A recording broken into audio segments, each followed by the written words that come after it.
Critical theory is the basis for gay studies, black studies, women's studies, and various other studies departments found on American university campuses today. These departments are the home base of political correctness.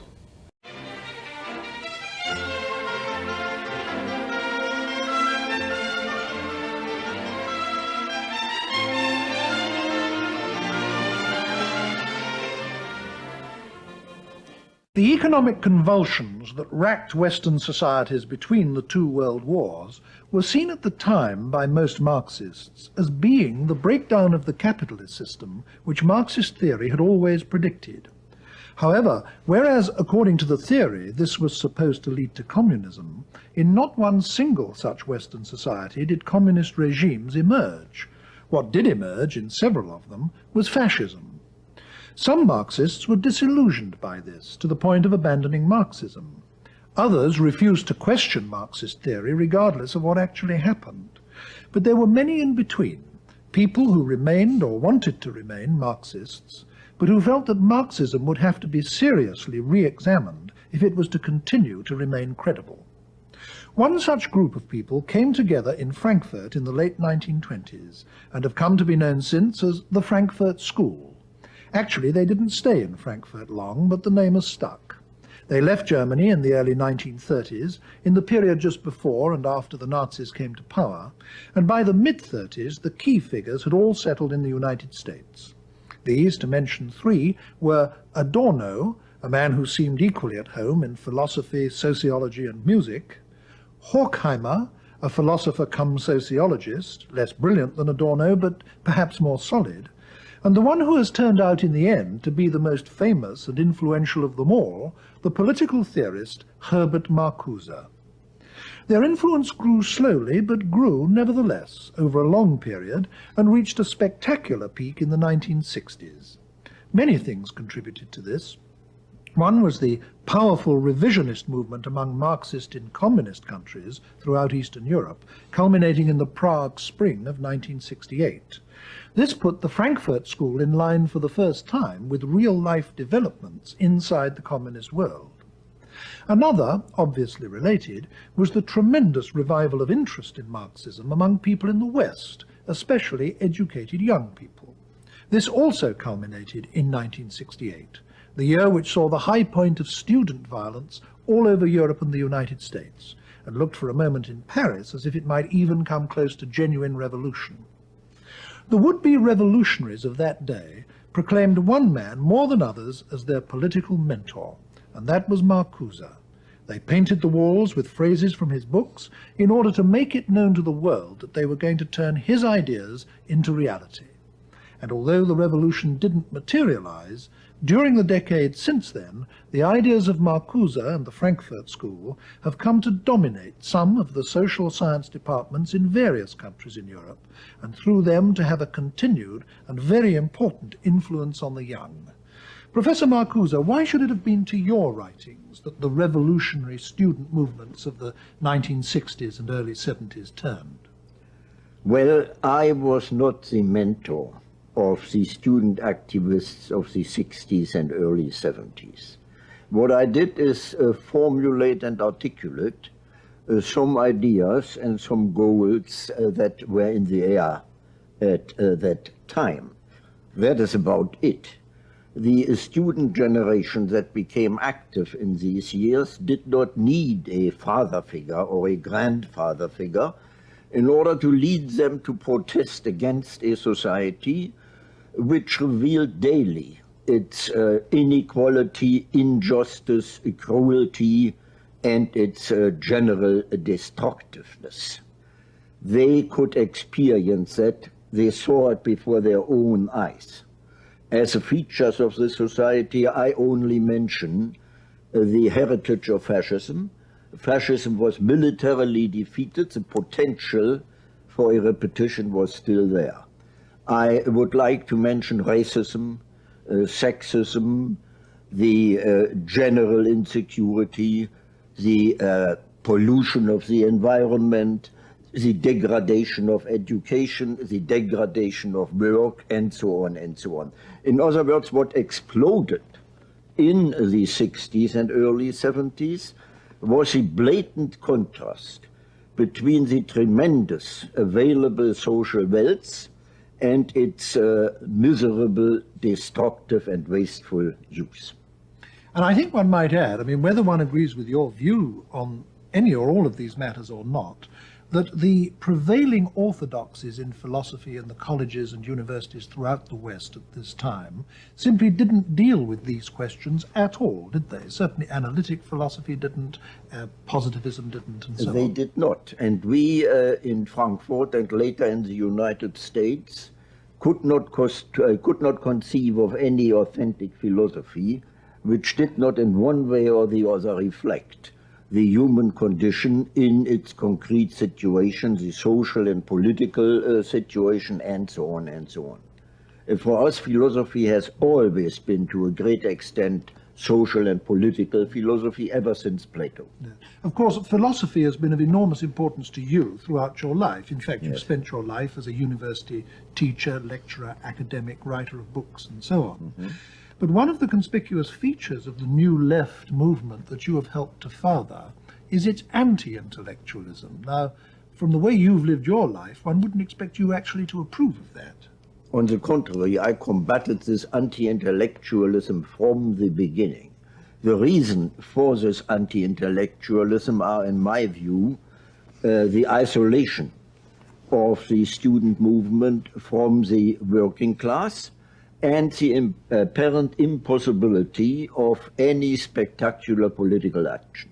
This led gradually to some kind of, well, let me say inferiority complex, some kind of self-inflicted masochism, which found expression, among other things, in this contempt for intellectuals because they are only intellectuals and don't achieve anything in reality. I must say it's of unique interest to hear criticisms of the New Left from you, of all people. While we're on this subject, what other important defects do you think that the New Left movement has developed as it has gone along? Well, I would mention perhaps as a main defect the unrealistic language and in many cases the totally unrealistic strategy among the New Left, by no means general, but very definitely among the New Left.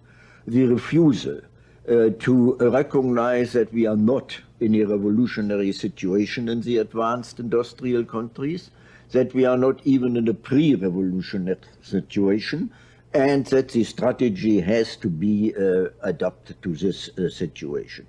Secondly, among the New Left, again, that does by no means refer to all of the groups, among the New Left, the refusal to re-examine and to develop Marxian categories, to make a fetish out of Marxist theory, to treat the Marxian concepts as reified, objectified categories in order instead of becoming conscious finally of the fact that these are historical and dialectical concepts which cannot simply be transmitted, which have to be re-examined in accordance with the changes in the society itself.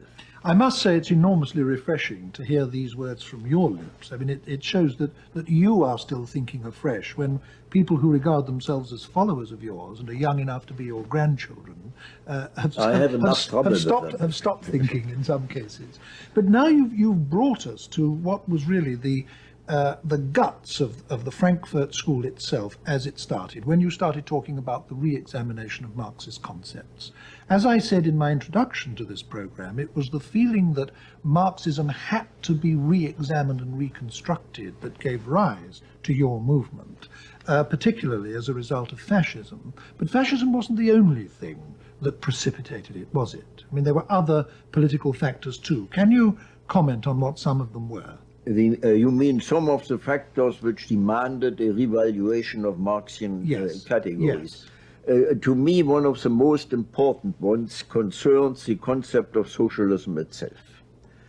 in the development of Marxian theory, not in Marx himself, but in the development of his theory, socialism has become, the concept has almost entirely been focused on a more rational, larger development of the productive forces, on an ever higher productivity of labor, on a more rational distribution of the project, instead of stressing that a socialist society, as Marx envisaged it, at least the younger Marx envisaged it, was a society qualitatively different from all preceding societies. Now, in what way qualitatively different?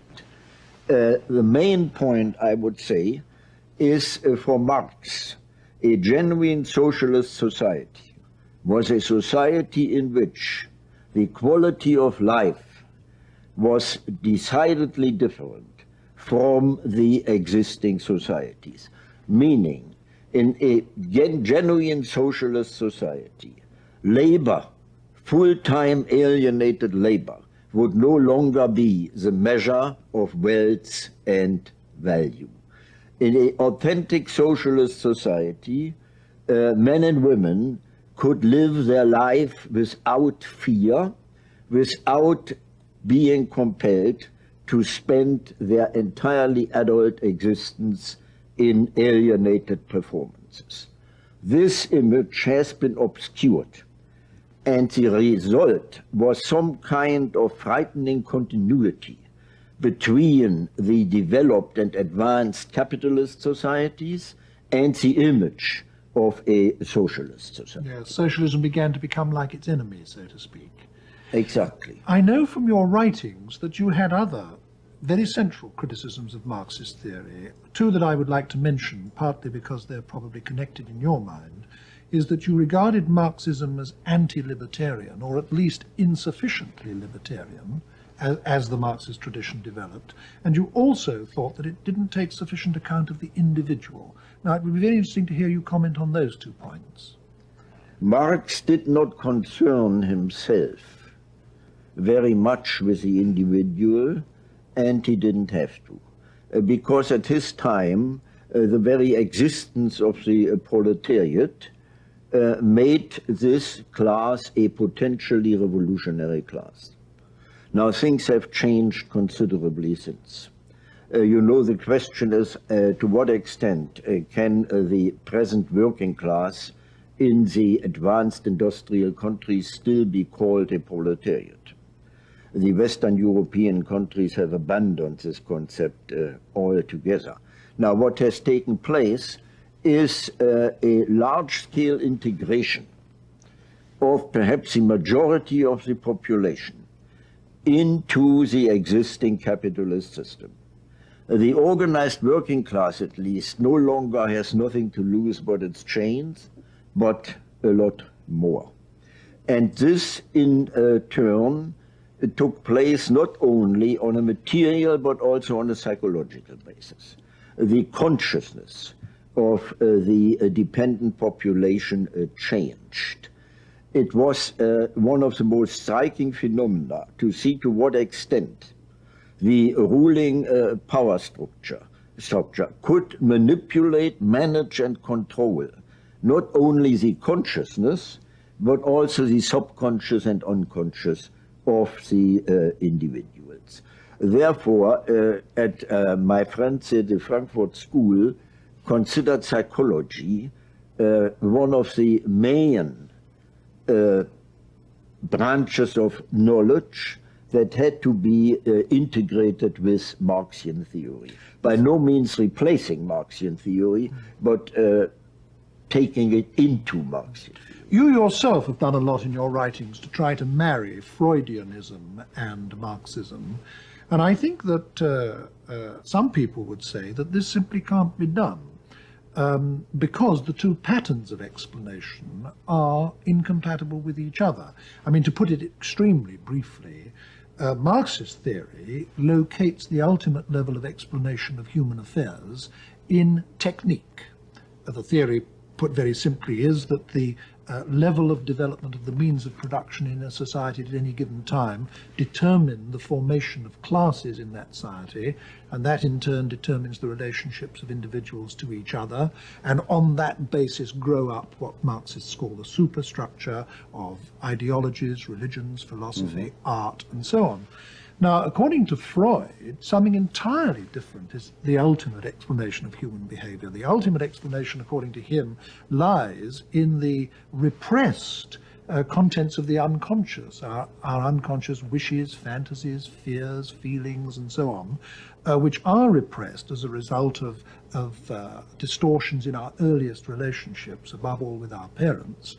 And he explains not only social behavior but also ideologies, art, religion, and so on, in terms of the externalization of the repressed contents of the psyche.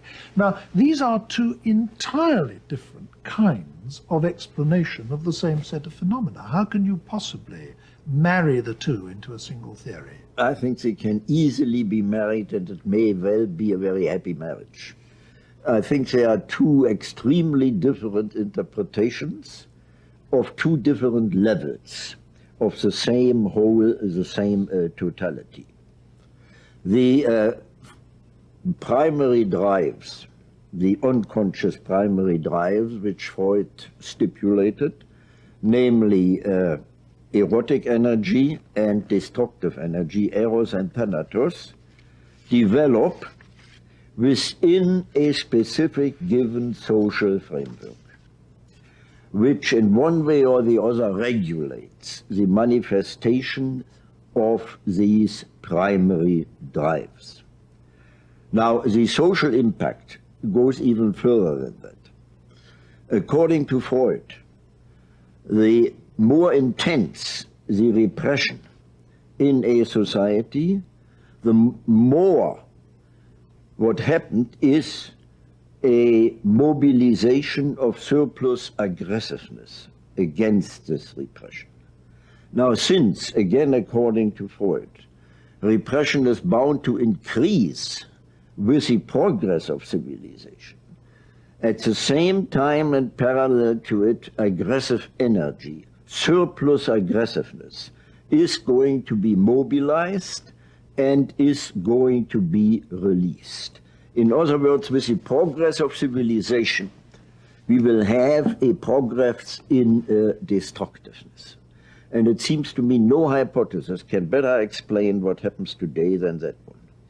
I think the following thought will occur to some people listening to our discussion up to this point. You have catalogued a very formidable list of defects in Marxist theory and prediction. The failure to predict the future success of capitalism, the anti-libertarian element in Marxism, the absence of any theory or attitude to the individual. You've also talked about other entirely new theories like Freudianism, which came on the scene after Marx and therefore couldn't have been accommodated by Marx in his outlook.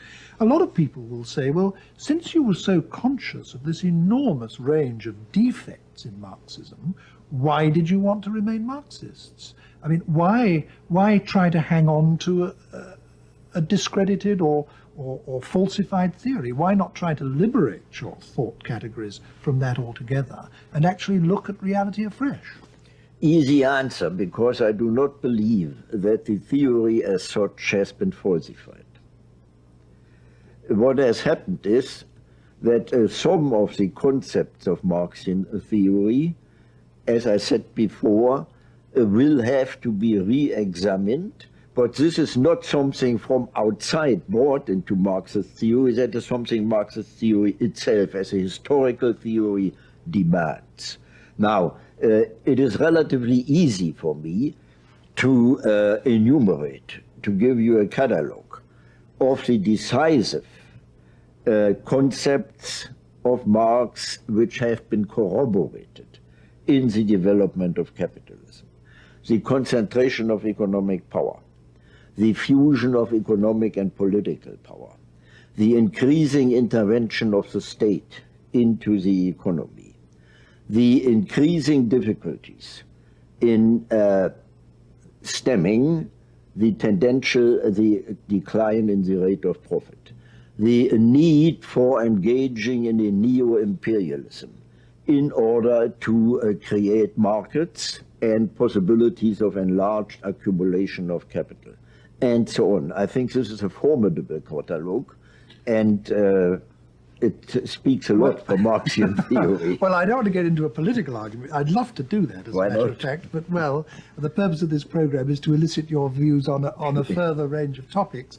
But I can't let what you've said just pass like that. I mean, to take only the first two of your list, you said that there's been increasing concentration of economic power, but surely through the invention of the joint stock company, the ownership of capital has been more widely dispersed than ever before. You talk about the convergence of economic and political power. I would say yes, but what has happened in the West, at least, is that the decisive control over the economy has passed into the hands of elected politicians, who in the democracies are directly elected by the mass of the people, and they take the basic economic decisions in the society. Well, you know that with your first statement about the joint stock companies, you express one of the main concepts of Marxist revisionism, introduced first by Engels himself. They considered the joint stock companies with a dispersed ownership already as pre-forms of a socialist society. Now we know today that this is obviously wrong, and you will not maintain that, for example, in the great multinational corporations, the stockholders control the policy, national and global, of these corporations. It is not the ownership alone that matters, but the control of the productive forces, which is decisive. As far as the state is concerned and the role of the politicians, do you believe that the politicians make their decisions entirely by themselves as free individuals, or isn't there some kind of link between the policy makers and the great economic powers in the society? Well, the politicians certainly aren't dominated by the great economic powers, but anyway, I think I will have to let that pass reluctantly and get back to the Frankfurt School. We've talked in general terms and about the Frankfurt School. Mm-hmm. I mentioned two or three of the individuals in my opening remarks, but I think it would be especially interesting to hear just a word from you about who the main individuals were and what they were like, because after all, they were your close friends and associates. Well, Horkheimer was the director of the institute. He was not only a thoroughly trained and knowledgeable philosopher and sociologist, but also in a strange sense, a financial wizard who could take care very well of the material basis, as it were, of the institute, not only in Germany, but also afterwards in the United States. A brilliant man, and nothing that was written in the periodical of the institute and afterwards was written without previous discussion with him and with the other collaborators at the institute. Adorno, a genius. I have to call him a genius, because I have never seen anyone who was, as you already mentioned, so equally well at home in philosophy, sociology, psychology, music, whatever it may be. It was absolutely amazing. When he talked, it could be printed without any change. It was perfectly ready for print. Then are those who are unjustly neglected or forgotten. Leo Lowenthal, the literary critic of the Institute, Franz Neumann, a brilliant legal philosopher, Otto Kirchheimer, equally well familiar in legal philosophy, Frederick Pollock, and especially Hendrik Grossmann, the most orthodox of all Marxist economists I have ever met. He predicted the collapse of capitalism for a very specific year he gave. In the meantime, it turned out it wasn't quite correct. like the medieval churchmen predicting the end of the exactly, world. Yes. Exactly. Yeah. And Pollock, who after all wrote, I think, the first article, in which he tried to argue that there are no compelling internal reasons why capitalism should collapse. Now, one of the things that you all as a group pioneered in the perhaps late 20s and certainly early 30s was the shift of interest in Marxist studies back from the works of the mature Marx to the works of the earlier Marx, the things he wrote when he was more directly under the influence of Hegel.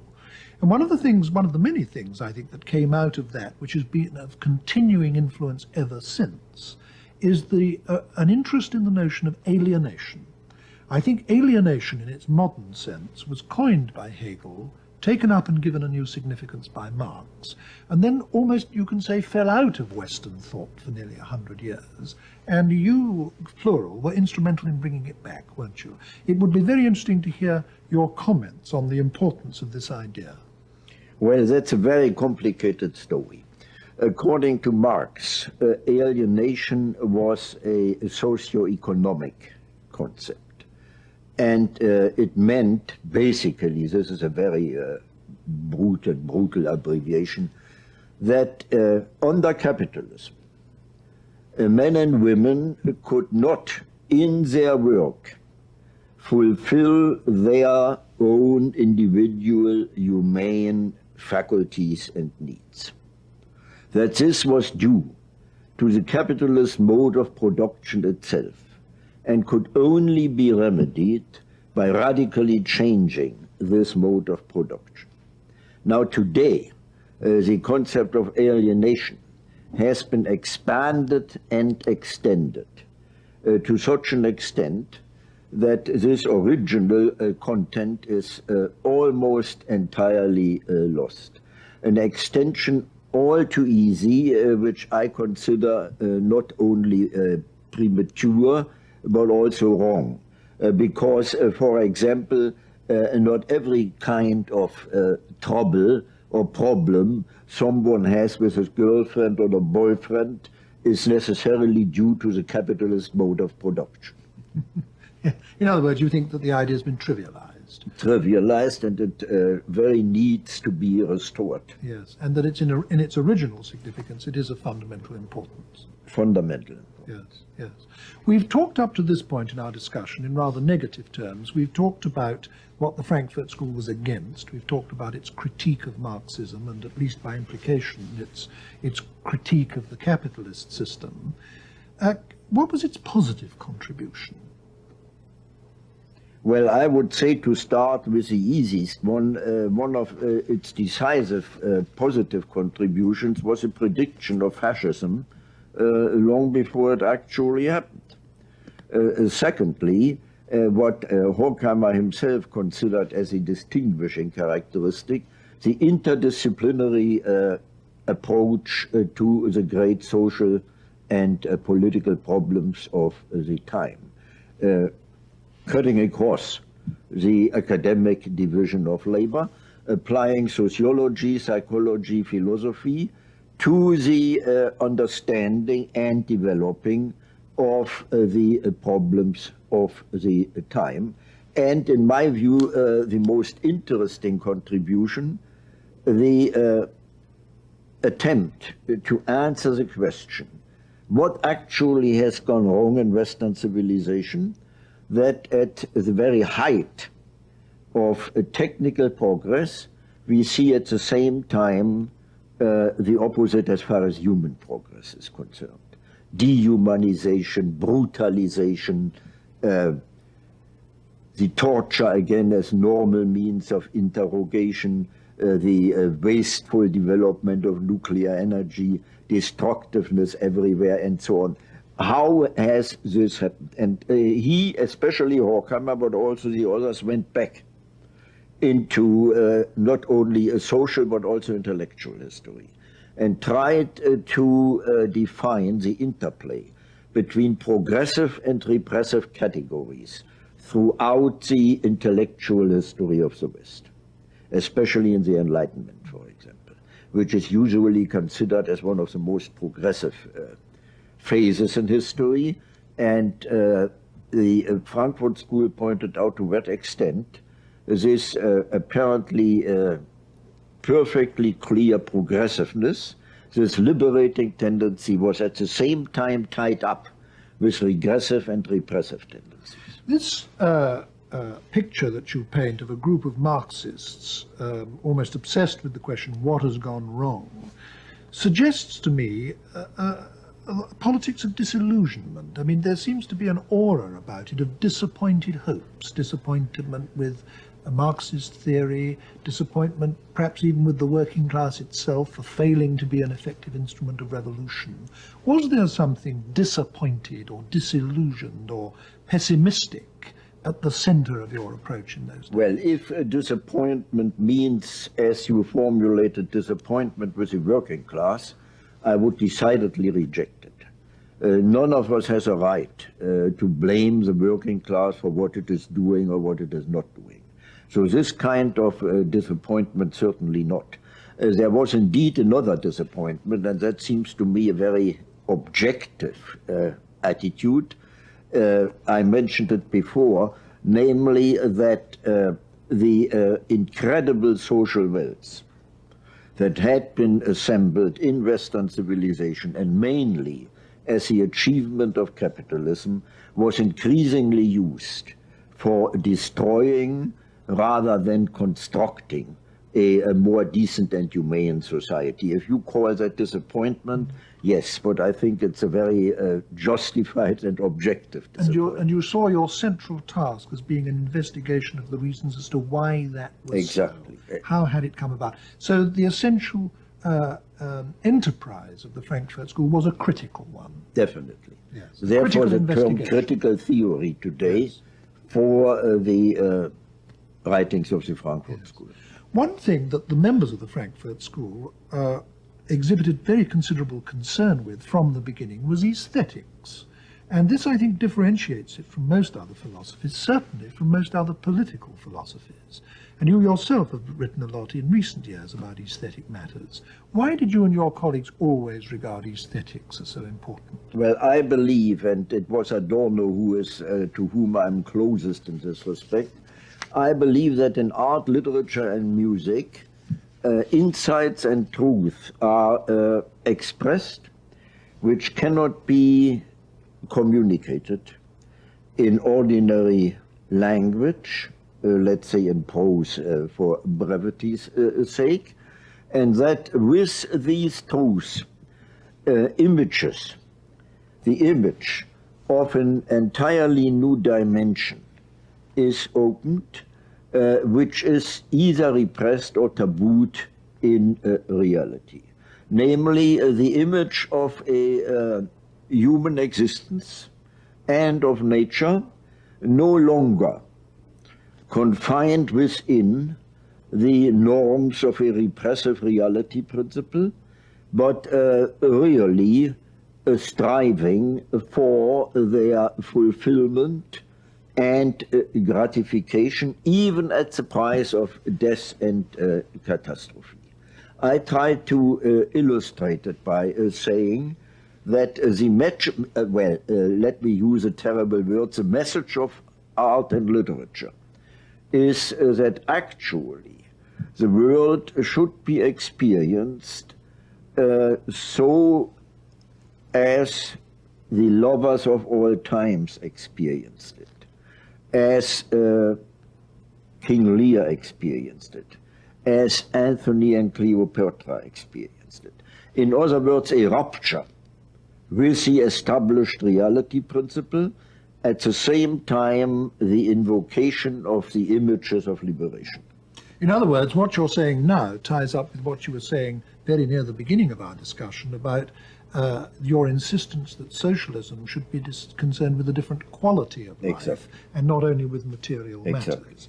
And that means that you, at least, see literature as a repository of new values, and you don't just see it as a critique of existing society or a revolutionary instrument in the way that many Marxist critics, literary critics I would do. say it is all authentic literature is both. It is on the one hand accusation of the existing society, but on the other hand, and internally linked to it, always the images of liberation. I certainly do not believe that you can give any adequate explanation of a literary work simply in terms of the class struggle or whatever it may be. Well, this is a field in which thinkers in the tradition of the Frankfurt School, like yourself, are now doing fresh and original work. What other areas do you think this school of philosophy, this tradition of philosophy, is going to have to concern itself with in the immediate future? Well, I can in this respect only talk of myself. And I would say that far more attention should be paid to the women's liberation movement. I see in the women's liberation movement today a very strong radical potential. Now, I would have to give a lecture in order to explain why I do that. Unfortunately, yeah. I cannot. Let me at least try to say it in two sentences. All domination in recorded history up to date was patriarchal domination. So if we should indeed live to see not only a equality of the woman before the law or whatever it is, but the deployment of what is called the specific feminine qualities throughout the society. For example, non-violence, receptivity, tenderness. This would indeed be, or perhaps could be, the beginning of a qualitatively different society, the very antithesis to male domination with its violent and brutal character. Now, I'm myself perfectly conscious of the fact that these so-called specific feminine qualities are socially conditioned. I was going to say, there are people who would regard it as sexist to say that all right. Now, specifically they are, I don't care, they are socially conditioned, but to a great extent they are available, they are there. So why not use them the way they are, regardless of the question as to their origin? I'd like to end our discussion, Professor Marcuse, by putting to you one or two of the main criticisms that are commonly made of your work. I've really put the chief one to you already, and that was a long way back in the discussion when I said to you, given your awareness of so many things wrong with Marxism, why do you remain a Marxist? I won't put that to you again because you've already indicated what your reply is. Because I think it's correct. Yes, but there are others too. For example, it's commonly said of the New Left movement that has developed to such a large degree out of your work, that it is elitist, that you have these little groups of, for the most part, middle class and some would say self-admiring intellectuals, divorced from the working class, as you yourself acknowledged earlier, regarding themselves as the instruments of revolution. And that the whole thing has become trendy, has become fashionable, and above all has become dissociated with the real working class that it was all supposed originally to be about. Well, the term elitist I would reject entirely. I think it is another expression of the self-inflicted masochism among the New Left. It isn't an elitism.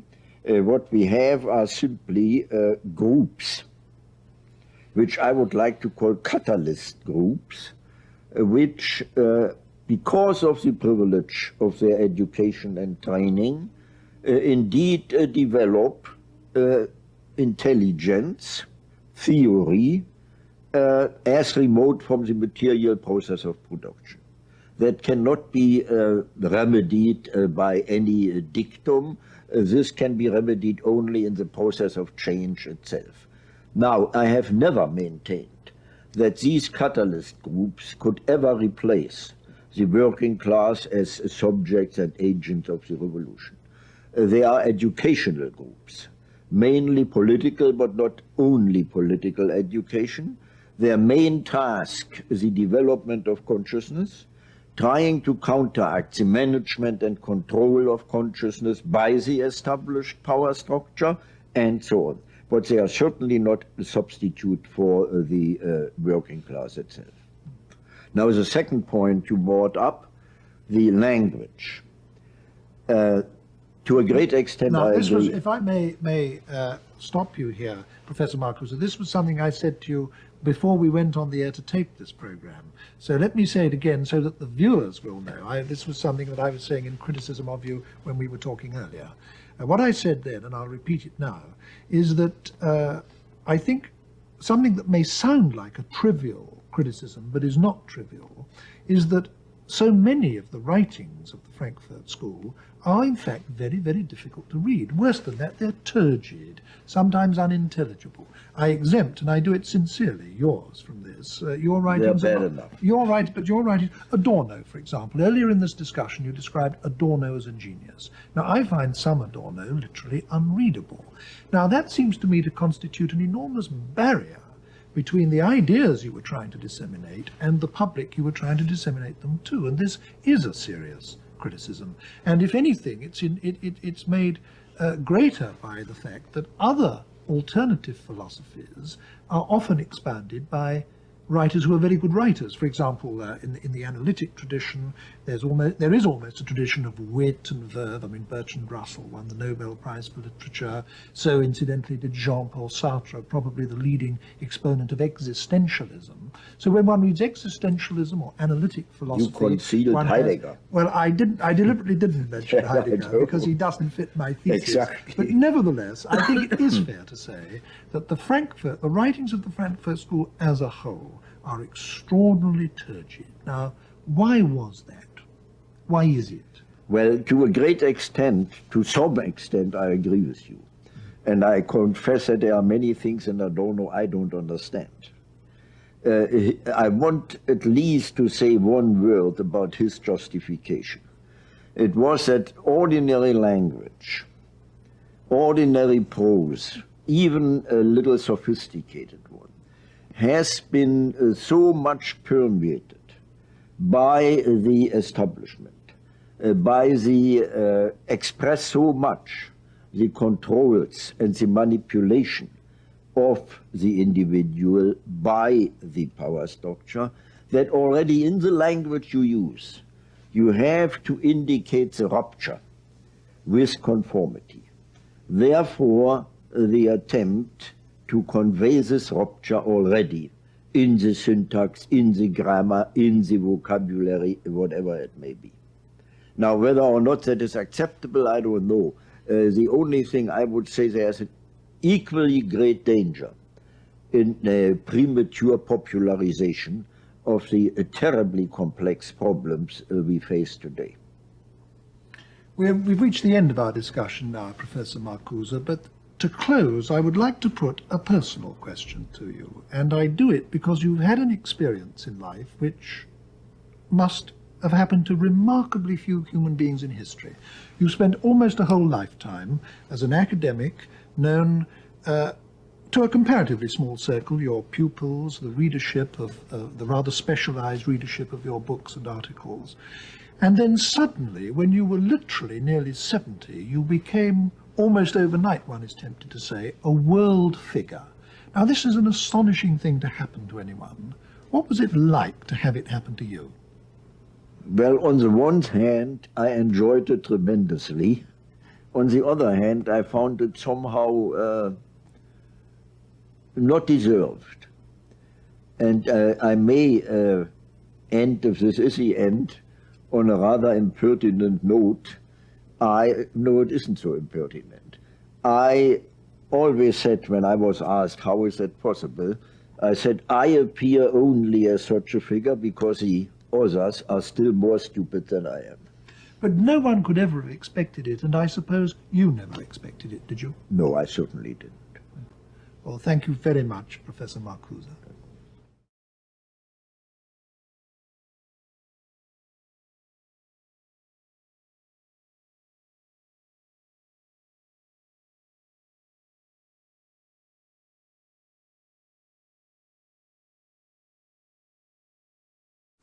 Please join me in welcoming Bill Lind.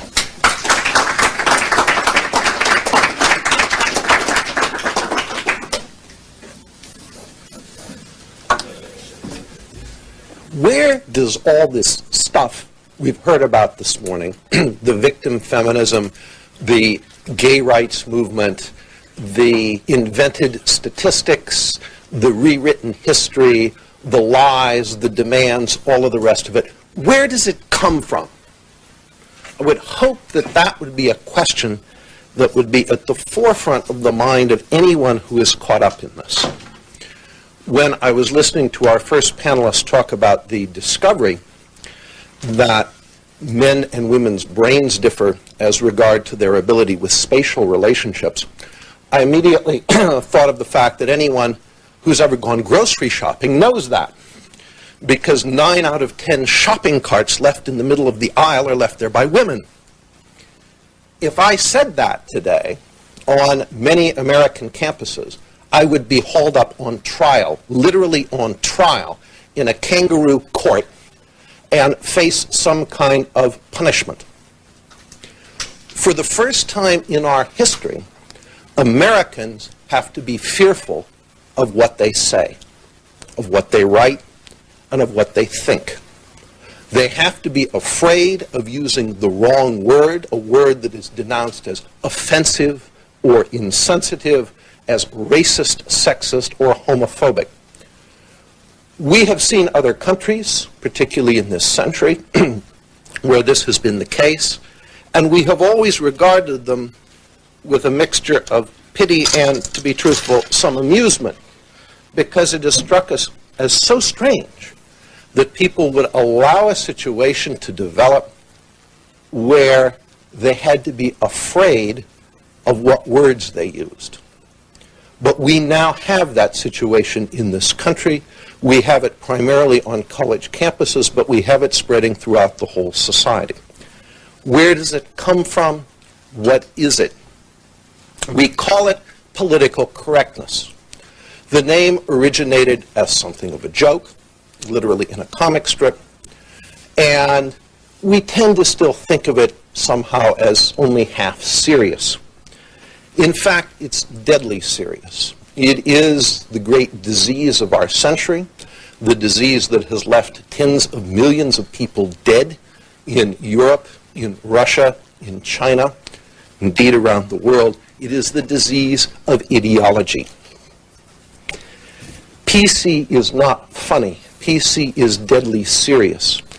And if we look at it analytically, and if we look at it historically, we quickly find out exactly what it is.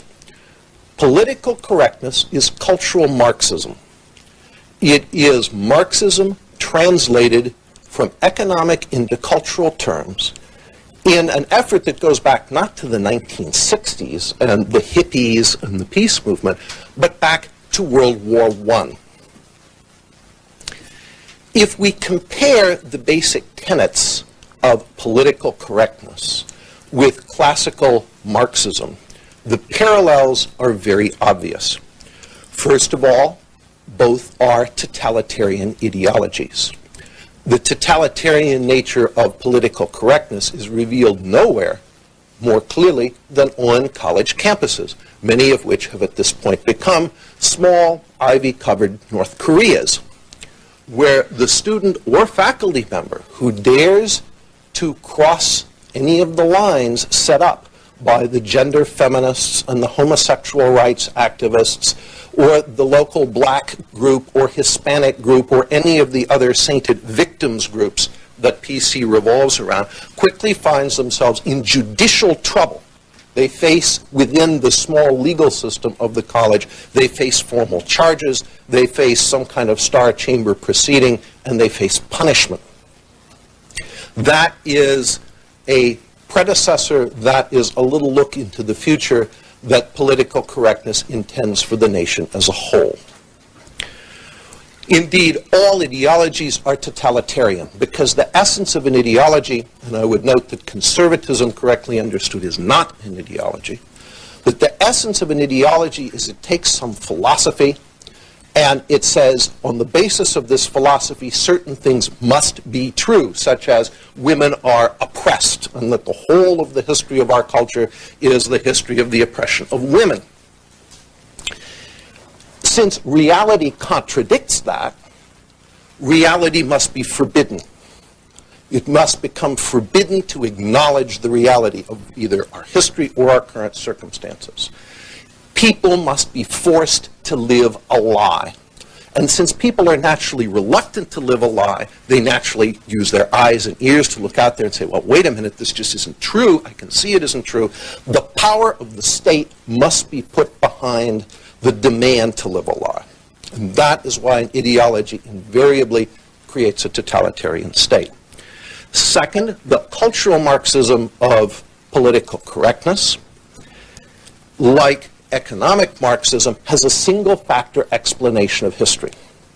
Economic Marxism says that all of history is determined by ownership of the means of production. Cultural Marxism of political correctness says that all history is determined by power. Which groups, defined in terms of race, sex, etc., have power over which other groups. Nothing else matters. And all literature, indeed, is about that. Everything in the past is about that one thing. Third, just as in classical economic Marxism, certain groups, workers and peasants, are a priori good, and certain groups, the bourgeoisie, capital owners, are evil. So in the cultural Marxism of political correctness, certain groups are good. Feminist women, only feminist women. Non-feminist women are deemed, by the way, not to exist. Blacks, Hispanics, homosexuals, various other groups are determined to be victims and therefore automatically good, regardless of what any of them do.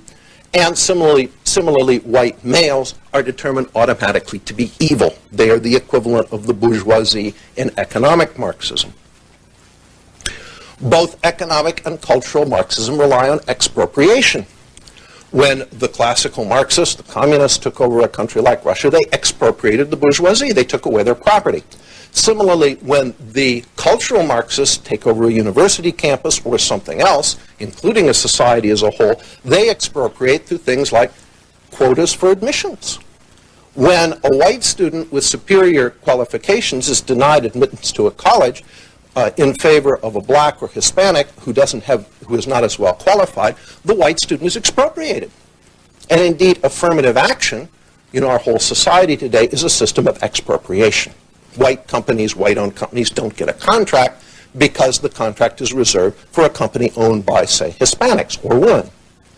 So expropriation is a principal tool of both forms of Marxism. And finally, both have a method of analysis that automatically gives the answer they want. For the classical Marxist, it's Marxist economics. For the cultural Marxists, it is deconstruction. Deconstruction essentially takes any text, removes all the meaning from it, and then reinserts whatever meaning they desire. So that we find, for example, that all of Shakespeare is about the suppression of women, or the Bible is really about race and gender. All of these texts simply become grist for the mill that prove, quote unquote, that all of history, again, is about which groups have power over which other groups. So the parallels are very evident between the classical Marxism that we're familiar with in the old Soviet Union and the cultural Marxism that we see today as political correctness. But the parallels are not accidental. The parallels did not come from nothing. The fact of the matter is that political correctness has a history, a much longer history than anyone, that very many people are aware of outside a small group of academics who have studied this. And the history goes back, as I said, to World War I, as do so many of the pathologies that are today bringing our society and indeed our culture down. Marxist theory said that when the general European war came, as it did come in Europe in 1914, that the working class throughout Europe would rise up and overthrow their governments, the bourgeois governments, because the workers had more in common with each other across national boundaries than they had in common with the bourgeoisie and the ruling class in their own country. Well, 1914 came, and it didn't happen. Throughout Europe, the workers rallied to their flag and happily marched off to fight each other. the Kaiser shook hands with the leader of the then Marxist Social Democratic Party in Germany and said, there are no parties now, there are only Germans. And this happened in every country in Europe. So something was wrong. Marxists knew by definition it couldn't be the theory. In 1917, they finally get a Marxist coup in Russia, and it looks like the theory is working. But then it stalls again. It doesn't spread. And when attempts are made to spread it immediately after the war, with the Spartacist uprising in Berlin, with the Belekun government in Hungary, with the Munich Soviet, the workers don't support them. So the Marxists had a problem, and two Marxist theorists went to work on it, Antonio Gramsci in Italy and Georg Lukács in Hungary. Gramsci said that the workers can never see their true class interest as defined by Marxism until they are freed from Western culture and particularly from the Christian religion, that they are blinded by culture and religion to their true class interests.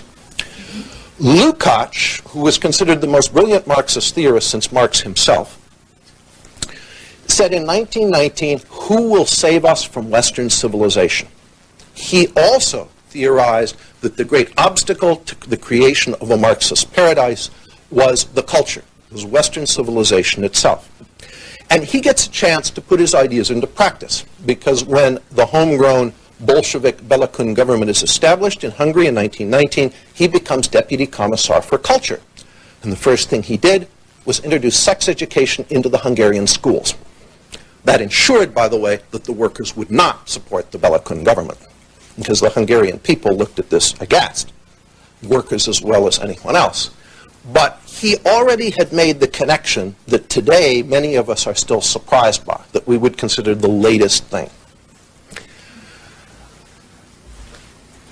In 1923, in Germany, a think tank is established that takes on the role of translating Marxism from economic into cultural terms, that creates political correctness as we know it today, and that essentially has created the basis for it by the end of the 1930s. This comes about because the young, very wealthy son of a millionaire German trader, a fellow named Felix Weil, has become a Marxist, and he has lots of money to spend. And he is disturbed by the divisions among the Marxists. So he sponsors something called the First Marxist Work Week, when he brings Lukács and many of the key German thinkers together for a week of working on the differences within Marxism. And then he says what we need is a think tank. Washington's full of think tanks today. We think of those as very modern. In fact, they go back quite a ways. He endows an institute associated with Frankfurt University, established in 1923, that was originally to be known as the Institute for Marxism. But the people behind it decided at the beginning, in a tendency that now is very clear in political correctness as a whole, that it was not to their advantage to be openly identified as Marxists. The last thing political correctness wants is for people to figure out that it's a form of Marxism. So they instead name it the Institut für Sozialforschung, the Institute for Social Research. Weil is very clear about his goals here. In 1971, he wrote to Martin Jay, the author of a principal book on the Frankfurt School, as the Institute for Social Research, it soon becomes known as informally. He said, quote, I wanted the Institute to become known and perhaps famous due to its contributions to Marxism. Well, he was successful. The first director of the Institute, Karl Grünberg, an Austrian economist, concluded his opening address, according to Martin Jay, by clearly stating his personal allegiance to Marxism as a scientific methodology. Marxism would be the ruling principle at the Institute, and that never changed. The initial work of the Institute was rather conventional, but in 1930 it acquired a new director named Max Horkheimer. And Horkheimer's views were very different. He was very much a Marxist renegade. In addition, overall, the people who create and form the Frankfurt School are renegade Marxists. They're still very much Marxist in their thinking, but they're effectively read out of the party. Moscow looks at what they're doing and says, wait a minute, this isn't us. We're not going to bless this. Horkheimer's initial heresy is he's very interested in Freud. And the key to making the translation of Marxism from economic into cultural terms is essentially that it combined it with Freudianism. Again, Martin Jay writes, if it can be said that in the early years of its history, the Institute concerned itself primarily with an analysis of bourgeois society's socio-economic substructure, and I'd point out that Jay is very sympathetic to the Frankfurt School. I'm not reading from a critic here. In the years after 1930, its prime interest lay in its cultural superstructure. Indeed, the traditional Marxist formula regarding the relation between the two was called into question by critical theory. The stuff we've been hearing about this morning, the radical feminism, the women's studies departments we see in universities, the gay study departments, the black studies departments, all of these things are branches of critical theory.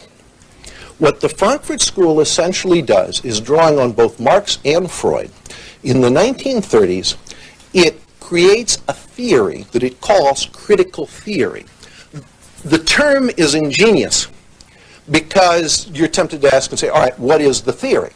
The theory is to criticize. The theory is that the way to bring down Western culture and the capitalist order is not to lay out an alternative. They explicitly refuse to do that. They say it can't be done, that we can't not imagine what a free society would look like, their definition of free, as long as we're living under repression, the repression of a capitalist economic order which creates, in their theory, the Freudian condition, the conditions Freud describes in individuals of repression. That we cannot even imagine this. What the critical theory about is simply criticizing. It calls for the most destructive criticism possible in every possible way, designed to bring the current order down. And of course, when we hear about, again, these comments that feminists saying that, well, the whole of society today is just out to get women and so on, that kind of criticism is all a derivative of critical theory. It is all coming in the 1930s, not the 1960s.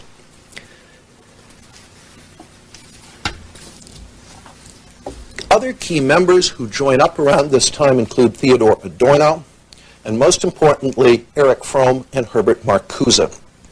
Fromm and Marcuse introduce an element which is now central to political correctness, and that's the sexual element. And particularly Marcuse, who in his own writings calls for a society of polymorphous perversity. That's his definition of the future they want to create. Marcuse, in particular, by the 30s, is writing some very extreme stuff on the need for sexual liberation. But this runs through the whole institute. So do most of the themes that we now see in political correctness. Again, as early as the 30s. In Erich Fromm's view, masculinity and femininity were not reflections of essential sexual differences, as the Romantics had thought. They were derived instead from differences in life functions, which were in part socially determined. Sex is a construct. Sexual differences are a construct. The emphasis we now see on environmentalism. Materialism, as far back as Hobbes, had led to a manipulative, dominating attitude towards nature. That was Horkheimer, writing in 1933 in Materialismus und Moral. The theme of man's domination of nature, according to Jay, was to become a central concern of the Frankfurt School in subsequent years. Horkheimer's antagonism, again in the 30s, to the fetishization of labor, here's where they're obviously departing from Marxist orthodoxy, expressed another dimension of his materialism, the demand for human sensual happiness. In one of his most trenchant essays, Egoism and the Movement for Emancipation, written in 1936, he discussed the hostility to personal gratification inherent in bourgeois culture. And he specifically referred to the Marquis de Sade favorably for his protest against asceticism in the name of a higher morality. How does all of this stuff come here? How does it flood into our universities? And indeed, into our lives today? The members of the Frankfurt School are Marxist. They are also, to a man, Jewish. in 1933, the Nazis come to power in Germany, and not surprisingly, they immediately shut down the Institute for Social Research. And its members flee. They flee to New York City, and the Institute is reestablished there in 1933 with help from Columbia University. And the members of the school, gradually through the 30s, though most of them continue to write in German, they gradually shift their focus from critical theory about German society, destructive criticism of every aspect of that society, to critical theory directed at American society. There is another very important translation when the war comes. Some of them go to work for the government, including Herbert Marcuse, who becomes a key figure in the OSS, the predecessor to the CIA, and some, including Horkheimer and Adorno, move to Hollywood. These origins of political correctness would probably not mean much to us today, except for two subsequent events. The first was the student rebellion here in the mid-1960s, which was driven largely by resistance to the draft and to the Vietnam War. But the student rebels needed theory of some sort. They couldn't just get out there and say, hell no, we don't want to go. They had to have some theoretical explanation behind it. Very few of them were interested in wading through Das Kapital. Classical economic Marxism is not light, and most of the radicals of the 60s were not deep. Fortunately for them, and unfortunately for our country today, and not just in the universities, Herbert Marcuse remained in America when the Frankfurt School after the war relocates back to Frankfurt. And whereas Mr. Adorno and Horkheimer in Germany are appalled by the student rebellion when it breaks out there, when the student rebels come into Adorno's classroom, he calls the police and has them arrested. Herbert Marcuse, who remained here, saw the 60s student rebellion as the great chance. The opportunity to take the work of the Frankfurt School and make it the theory of a new left in the United States. And one of his books was the key book in this. It became virtually the Bible of the SDS and the student rebels of the 60s, and that book was Eros and Civilization. The essence of it is that Marcuse argues that under a capitalist order, he downplays the Marxism very strongly here. The book is subtitled A Philosophical Inquiry into Freud. But the framework is Marxist. He essentially argues that in a capitalist order, again, repression is the essence of that order, and that gives us the person Freud describes, the person with all the hang-ups, the neuroses, because his sexual instincts are repressed. That we can envision a future, if we can only destroy this existing oppressive order, in which we liberate eros, in which we liberate the libido, in which we have a world, again, his own phrase, of polymorphous perversity, in which you can do your own thing. And by the way, in that world, there will no longer be any work, there'll only be play. What a wonderful message for the radicals of the mid-60s. They're students. They're baby boomers. They've grown up never having to worry about anything except eventually having to get a job. And here comes along a guy who's writing in ways they can easily follow and doesn't require them to read a lot of heavy Marxism and tells them everything they want to hear, which is essentially, do your own thing. If it feels good, do it. You never have to go to work. And by the way, Marcuse is the man who creates the phrase, make love, not war. He also explicitly states, coming back to the situation people now face on campus, that he defines liberating tolerance as intolerance from any movement coming from the right and tolerance for any movement coming from the left. Marcuse, as I said, joins the Frankfurt School when? In 1932, if I remember right. So all of this goes back to the 1930s. In conclusion, America today is in the throes of the greatest and direst transformation in its history. We are becoming an ideological state, a state with an official state ideology enforced by the power of the state. In hate crimes, we now have people serving jail sentences for political thoughts. And the Congress is now moving to expand that category ever further. Affirmative action is part of it. The terror against anyone who dissents from political correctness on campus is part of it. It's exactly what we've seen happen in Russia, in Germany, in Italy, in China, and it's now coming here, and we don't recognize it because we just call it political correctness and laugh it off. My message this morning is it's not funny. It's here, it is growing apace, and it is eventually going to destroy, as it seeks to destroy, everything that we have ever defined as our freedom and our culture. Thank you.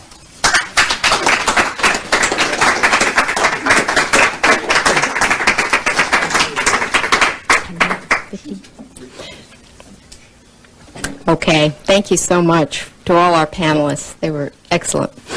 We have 10 or 15 minutes for questions, so if you would raise your hand, I'd love to have you ask our panelists anything you'd like.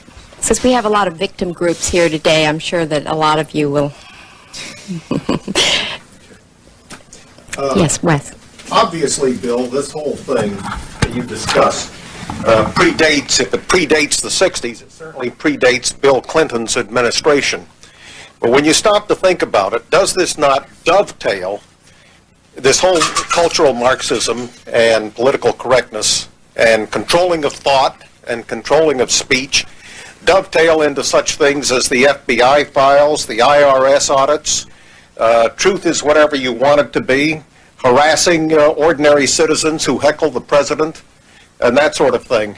And isn't this combination such that it might be perfect, right for the timing of forming some kind of grassroots movement against this kind of blatant oppression?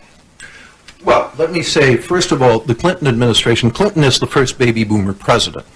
So it's not surprising that this administration would be steeped in PC. But I would note that this has now spread so far through the establishment. Virtually, it's now a rule. If you're going to be a member of the establishment, you must be politically correct. The last Republican convention that nominated Bob Dole was choreographed for political correctness. And those who didn't share that view were explicitly invited to leave, which they did in the voting booth as well.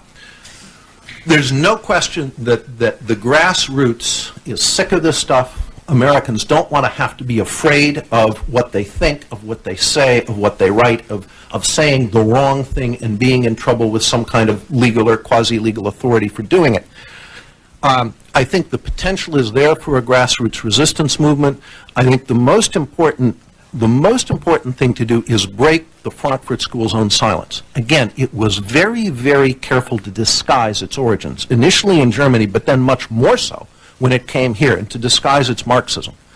And if the average American realizes that this stuff is Marxism, that it's a heretical school of it, but it is totally Marxist in its origins, then the light bulb will go on, and he'll realize what he's dealing with. One of the major developments that resulted from the Frankfurt School was the insidious but very effective political correctness movement. And it's effective because it shuts down debate on the issues that they disagree with. You just label it politically incorrect. They label people racist, fanatics, right-wing extremists. You don't have to get to the issues like moral degeneracy, which they promote. Well, you shut people down. You're bigots and you're too straight-laced. Absurd concepts like diversity is our strength and multiculturalism is promoted. Anybody that takes exception to that, or to immigration policies, whatever the left's agenda is, that becomes the politically correct. And those that disagree, which the vast majority of the American people do on most of these issues, they shut down debate on it within the media and the institutions, particularly in education, by simply labeling it as politically incorrect. How dare you have these thoughts after we've already told you that this is what we're supposed to believe in, and this is how we're supposed to think, that the people themselves really don't get an opportunity, and that's why some of these young people have been brainwashed, because they're never given the opportunity to hear the opposition point of views. And so this is one of the probably the most insidious and most effective weapons that the left has developed, is this whole concept of what's politically correct and what is politically incorrect.